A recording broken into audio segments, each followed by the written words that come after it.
my wreath of flowers didn't give it away, I'm an expert in fantasy. That is why today we're tier ranking fantasy tropes.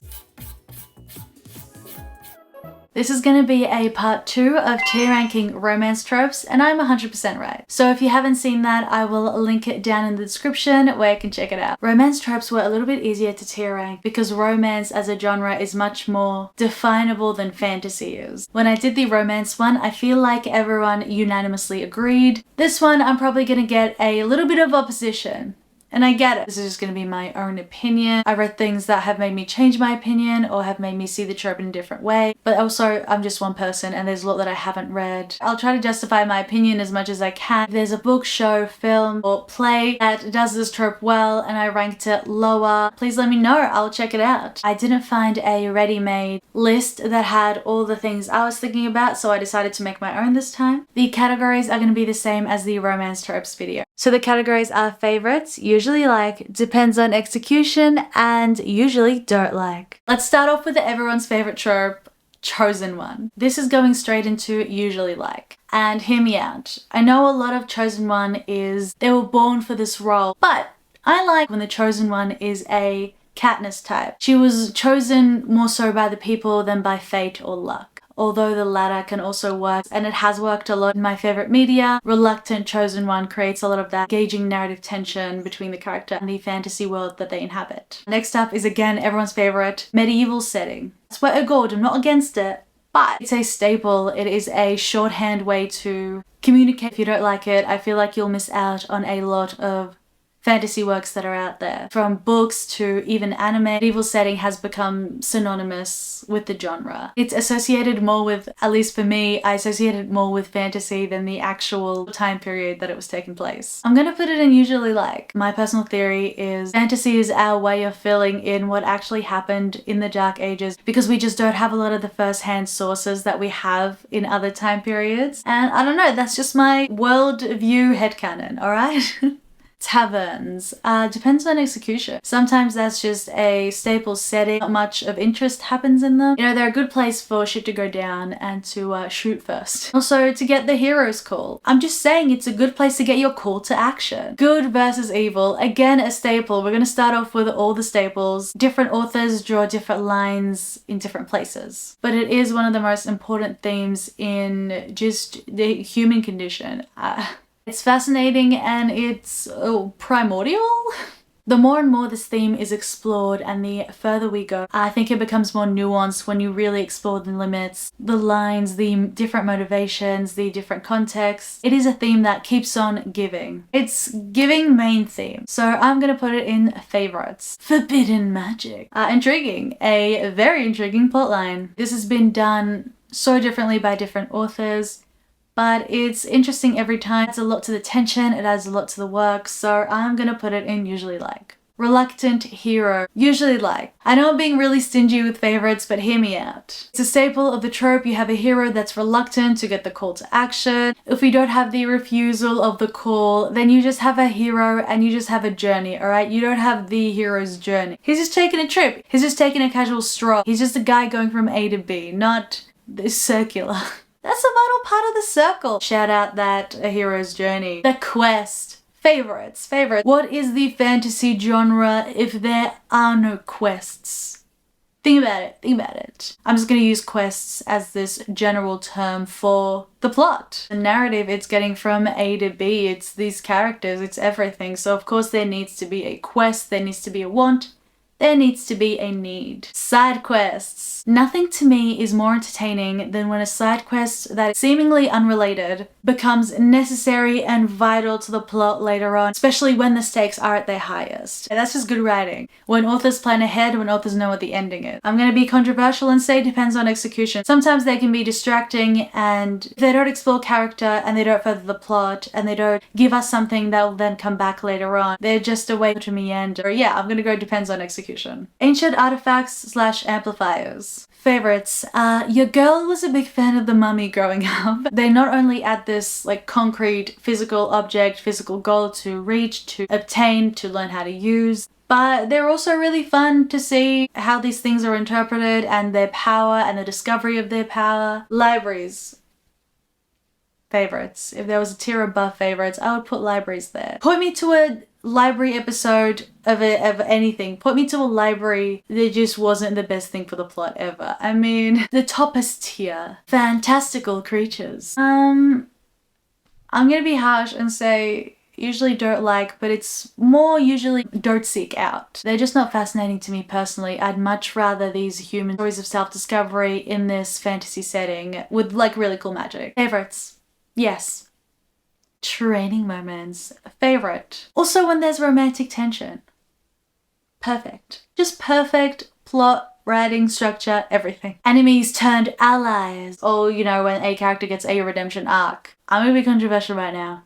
Depends on execution. I've seen it done well. I've seen it done so well. I've also seen it done in ways that could have been much more interesting if it was explored further, or if more of that tension was added. Hidden truths. It's exciting to see the big reveal at the end. I'm gonna put it in usually don't like. Sometimes it just doesn't have a good enough reason to keep it hidden. Sometimes it's just added in without it being properly planned for. Lost air. Depends on execution. If you can get me excited about it with the plot, this fish out of water storyline, inner character struggle, make it exciting because it has been done a lot, then I'm all for it. Again, it has been done to perfection. Damsel in distress. Usually don't like. Only when she is defined by being the damsel in distress. I can forgive it if she's a damsel in distress at the beginning, but if she's a damsel in distress throughout, is just doesn't really capture my attention as much. Let's think more big-brained when they save each other. When they like on that same level, I think that just adds more. Best to do it. Favorites. Strongest character. Usually the most arrogant character, because he can be. It's iconic, it's legendary, it's the moment. It is favorites, but it also has to be well written. It is a delicate balance to have a character that is the best at something also be grounded, and to balance out their skills with their flaws as well. Secret hidden worlds, urban fantasies, favorites.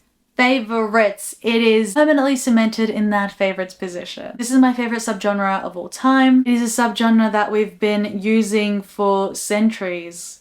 Authors really sat down and were like, what if our world, but more? That gets me every time. Cavalry arrive. I usually like. When it's done well, you as a reader will get goosebumps, like actual goosebumps. They are all assembling. Allies that you didn't think will make it in time. People, random people that you've met along in your journey to get to that boss battle. That goes to usually like price for winning. Because there is so much fantasy out there and so much of it differs and so much of it is similar. To have that stakes, to have the happy ending not be so clear cut a happy ending, I'm gonna say depends on the execution.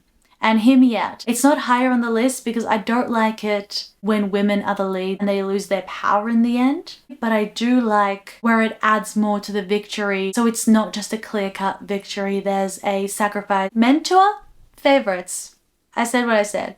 But hear me out. I like when it's only a couple of years difference in age. What's more attractive than being knowledgeable? It works so well in fantasy and it's my favorite. The Dark Lord. This trope has evolved, maybe more so than the others. Before it was this place, this object, this person is the epitome of evil. And even if he has a backstory, he's evil. With the introduction and the rising popularity of the romantasy genre, the Dark Lord has become something I usually like. Bonus points if he's hot. Not like literally, like aesthetically. Secret heirs. This is kind of like lost heirs. I'm gonna go, yeah, it depends on execution. If it's well planned for, if it fits the narrative really well. Prophecies. Favorites. Perhaps humanity's oldest struggle going against fate. The utter helplessness in the face of the universe, and it is the characters giving everything to try and escape it or to try and reach it. There's a lot of it in mythology for a reason. I can get behind a good prophecy or a bad one. All the fairy tales are true. This is kind of like urban fantasy. The world is a mix of different fantasies. I usually like combine them all. I want to see how vampires are going to react to not just just werewolves, but also fairies and goblins, unseelie and seelie court. I mix them all together and you know you get the best of all worlds. Hero school. I think I'm really filling up the usually like section. Sky High was the first movie I ever watched in cinemas. It really had an impact on me, especially when everyone has different powers and it all comes together. Coming of age, maybe in a competition arc. This works really well. Time travel. This is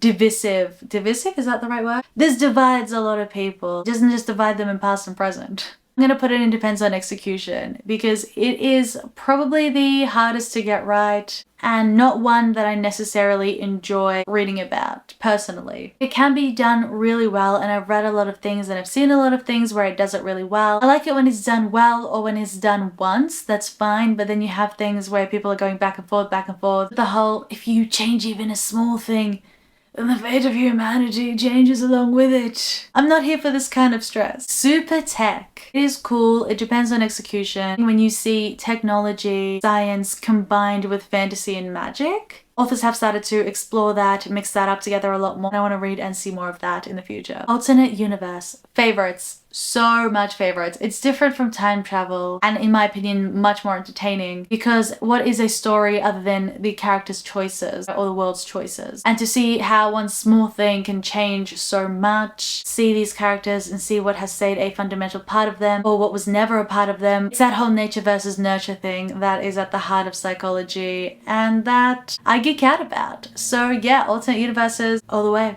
Cloning. Depends on execution. We're starting to see a lot of these cloning narratives. Watched a few films that do center around cloning. The story changes drastically depending on theme, what the author's trying to say. It's always interesting and I cannot wait for it to be explored further. Wings. Depends on execution. The girl is fond of angel wings. No, I'm not a big fan of feathers. Journey. Favorites. Maybe the journey is the journey we made along the way.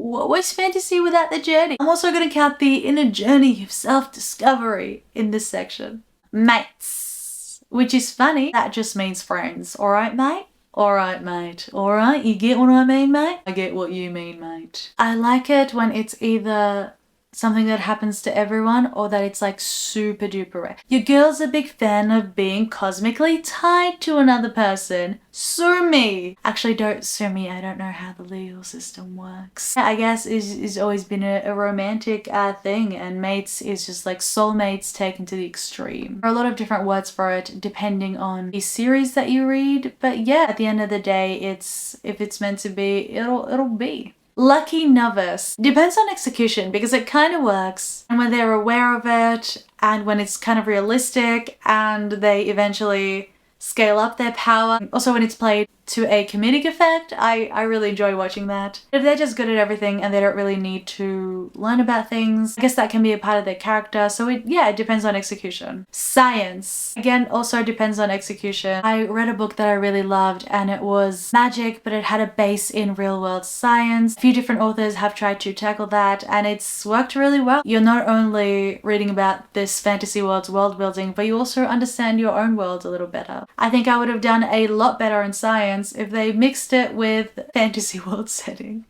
Elemental magic. Favorites. Top tier. Best system. You can rarely go wrong with an elemental magic system. This is one of the best ones. It's always interesting to see different interpretations, these different factions if you will, and the consequences that can have to the world that they're living in. Lore.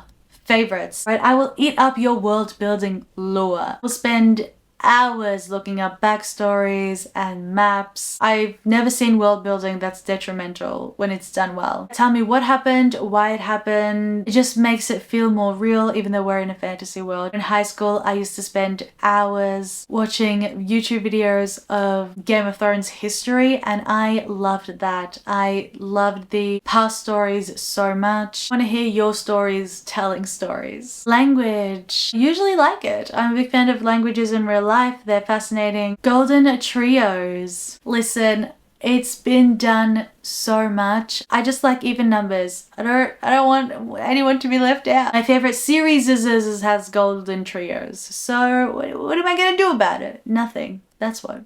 Maps. Yes. Favorites. because why not? Maps are great. Villain protagonist. Usually don't like, but honestly it just depends on execution. I don't know if I can get behind a character. I'm more interested in seeing people do good in their world, or try to. Kingdoms at War. Depends on execution. It's a classic, it's a great motivator, it's a great way to build a plot, and it's world building. Magical Academy. It's different from Hero School technically because they all have the same power which they can learn. It's favorites. I remember when I was younger I loved reading and watching Magical School's Parallel World. This is kind of like alternate universes but with one world being closer and overlapping our own. I want to see more examples of this, but so far it's something I like, and it is a trope that has so much to explore. Dream sequence, favorites. When it's done well and there's so much meaning and interpretation to it, when it's tied into prophecy a little bit, favorites. So much that can be foreshadowed in a really subtle way, and that really adds to the quality of the narrative. The One True King. Favorites. Usually they have to get support, usually there's self-doubt, but the universe and everyone around them conspires to help them help save the world. It ties into all the other things I like, which is prophecy, fate, the chosen one, but they really have to work to be the chosen one, or someone that didn't know they were the chosen one growing up. I like paranormal romance as much as the next person, which is probably a lot judging from how well it sells. So favorites. Break the curse. Usually like, there's a lot of tension. Gothic. Favorites. Kind of like when a fantasy book has a dark academia theme. They just go hand in hand. They fit so well together. You cannot deny their impact. I don't mind if a character is OP, especially if they're hot. What am I gonna do about it? Formally request their hand in marriage, maybe. Reincarnation. Favorites. There's just so many options, there's just so many ways you can go about this, depending on your fantasy, depending on who's reincarnated or why. Really high stakes, you need a lot of power to achieve it, so yeah, favorites. Nonsensical fantasy depends on execution. It can be really hard to get into, but worth it when it's well done. Vampires, favorites. Every different iteration of Fae is interesting and different and unique, so I'm a big fan of it. D&D inspired, favorites. Once you know the world of D&D, you intuitively understand, okay, so here's got the bard role, easily accessible in that way, and because of that shorthand, also really enjoyable. You can take it to any place you want to take it as an author. Cozy fantasy, I'm gonna put it in usually don't like, just because I haven't read a lot of it. It is a subgenre I want to read about in the future. But just personally, I like fantasy to be high stakes and have this big adventure, big character changes at their core. Non-medieval setting, I'm gonna put this in favorites just because I like to see different takes of it, different interpretations of magic, whether they're futuristic, whether they're our own world, when a character's power levels up, when they do a different transformation. I'm gonna go usually like. It's just nice to see characters reaching their goals. Outliers, a person with no magic in a world that has magic, or has a different kind of magic, or maybe it's dormant. I'm gonna go usually like. There's just so much inherent tension already within that synopsis. Magical tattoos and marks, favorites. I'm not gonna elaborate. It has made me who I am today. From YA series to anime, the art design of the world, love triumphs, and also the power of friendship. I know some people hate this, but I'm gonna put it in favorites. Thematically, it's great. It gets me emotional every time. It's the best ending. What am I gonna say? All right, there we go. This was a very long video just because fantasy does encapsulate so much. I tried to get the big tropes and I added some in as well. I know there was a little bit of overlap in a couple of them, but I'm sure there are so many that I missed, so maybe there'll be a part 2 of this in the future if I can come up with enough tropes that I haven't spoken about before. Thank you very much for watching. Don't forget to like and subscribe, and I'll see you on the flip page. I know what you're thinking. Is it difficult being right all the time about everything? And my answer to that is, you get used to it.